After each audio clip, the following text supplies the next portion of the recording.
So in this section, I want to talk about how the amount of coverage purchased affects the price.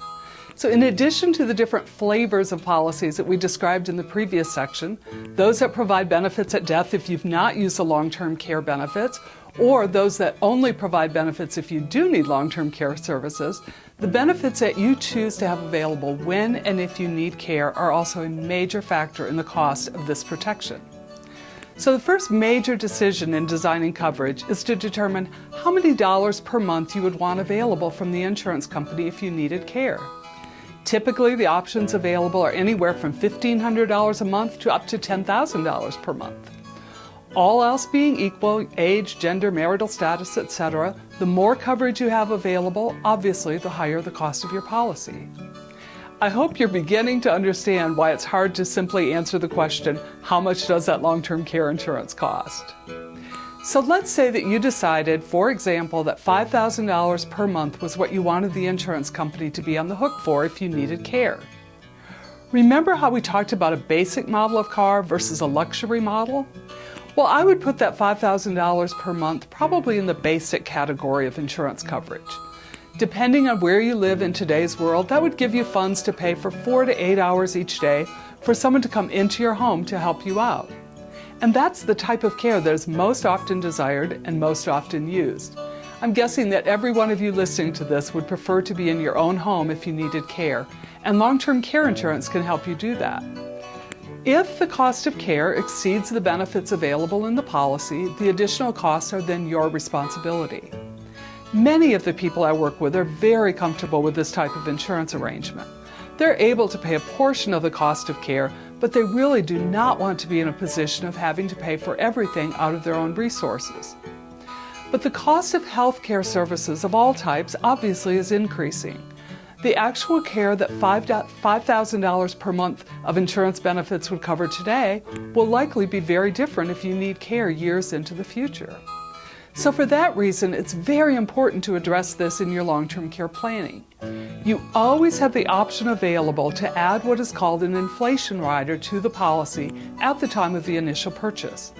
These inflation riders are a way to make sure that the value of the policy increases over time and hopefully keeps pace with rising healthcare costs so that you keep essentially the same buying power in the future that you have when you first get that policy. There are many options available to address inflation, and those are much more easily explained in a personal consultation.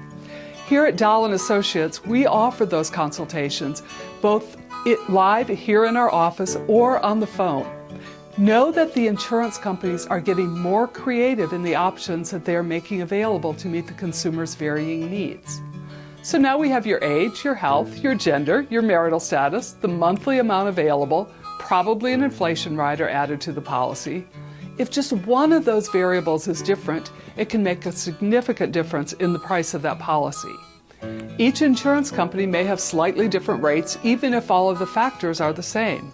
One company may be more advantageous if you are in your 50s versus in your 60s or 70s, or if you are single rather than married. So I hope you can see why it's not a good idea to decide whether or not long-term care coverage is right for you based on what your neighbor pays for his or her coverage. So the next decision when putting together a policy is to determine how much money in total the insurance company would provide if you needed it. Keep in mind that regardless of the size of what we call the pool of money, there is still a monthly maximum that can be taken out. Many policies determine that pool of money by taking your monthly benefit available, that's the amount that the insurance company would pay for your care each month, and then multiplying that amount times the number of years that you would want the policy to pay for your care. So sticking with our $5,000 per month example, if you opted for a policy that would pay for your care for 3 years, that pool of money is determined by multiplying the $5,000 per month times 12 months in a year times 3 years. So using this example, and it's only an example, that means that as soon as you are approved for a policy, you would have $180,000 available. If you have an inflation rider that increases the $5,000 per month available, the increased or inflated amount is also multiplied by those same 36 months to determine what your available pool of money is each year in the future. Please note that typically if you use less than the full monthly amount available, the excess stays in that pool and therefore the pool would last longer than the 3 years that we initially used in this example. Another factor in determining the price is the elimination period chosen. Elimination period is basically insurance speak for waiting period or deductible. It's the amount of time that you are responsible for your care before the insurance company begins to pay. A big heads up here. There are some subtle differences in policy language, especially related to the elimination period, that can make a huge difference in your out-of-pocket costs if you do have a claim in the future.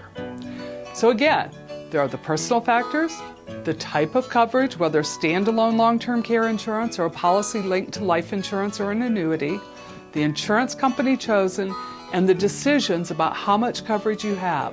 These all contribute to determining the cost of a long-term health insurance policy. And that's why it is so hard to give an easy answer to your supposedly simple question of, what does a long-term care insurance policy cost?